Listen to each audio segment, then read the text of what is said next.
ඔයාලා ඔය අමාරුවෙන් දුෂ්කරව යමක් අත්හරිනව නේද? කවදා හරි ඔයාලගේ ජීවිතේ දුක් නැති වෙලා යනවා. ඔයාලගේ දුක ඔයාලව අත්හැරලාම යනවා. දුක අත්හැරලා අපි අයින් වෙලාම යනවා. මිත්‍යාගය කියන එක. අපි දැන් බුදු කෙනෙක් පහළ වෙච්ච නිසා මෙයා අත්හැරියොත් කොච්චර පිං ලැබෙනවද කියලා අපි දන්නවා.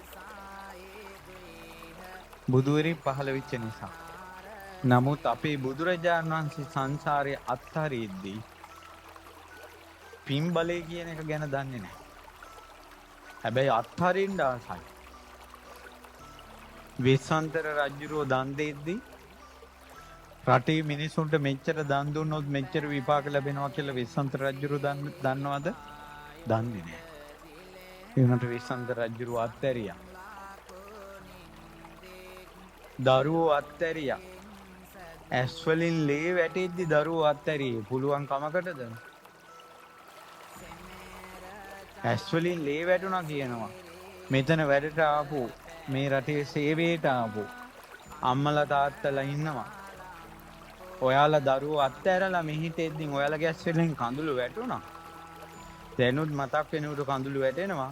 නමුත් ලේ වැටුන්නේ නැහැ. ඇස් වල මහා බෝධිසත්වයෝ දරුවෝ දන් දෙනකොට ඇස් වලින් ලේ වැටුණා. එච්චර ආදරේ දරුවන්ට. එච්චර ආදරේ දෙද්දී අත්හැරියා. මහත්ඵල මානසංස කතාව හිතලා නෙවෙයි. සංඝයාට දුන්නොත් නේ මහත්ඵල මානසංස. දුන්නේ ජූජක බමුණෙකුට. බොරු කියපු දේවදත්ත ඉපදිලා ජූජක බමුණා වෙලා ඒ දේවදත්තට දන් දුන්නේ. ඒ අත්හැරීම මේ ලෝකෙ කිසිම පිරිමියෙකුට ලැබෙන්නේ නැති ප්‍රේමයක්, ආදරයක් යසෝදරාවගෙන් බෝධිසත්වයන්ට ලැබුණා. ඒ ආදරේ සුළඟවත් අද ලැබෙන්නේ නැහැ. ඔයාට ඔයාගේ නෝනා ගොඩාක් ආදරේ නම් ඒ ආදරේ යසෝදරාගේ ආදරේ සුළඟවත් නෙවෙයි නම් යසෝදරාවගේ ආදරේ කොහොම එකක්ද කියලා ඔය හිතින් හිතන්නේ කොහොමද? ඒ යසෝදරාව දන් දුන්නනේ. දන් දුන්න අත්හැරියා.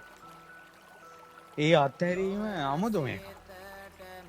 එක ජීවිතයක දියාලුව දෙන්නෙක් වෙළඳාමේ ගියා.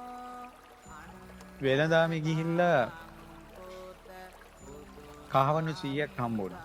යාළුවගේ අතේ තමයි තිබ්බේ. ගමට ගිහිල්ලා තමයි ඒක 50 බෙදාගන්නේ. ගම් ඉවුරක බත් කෑවා දෙන්න. කාලා අප මහ බෝධිසත්වයෝ එක වෙලෙන්දී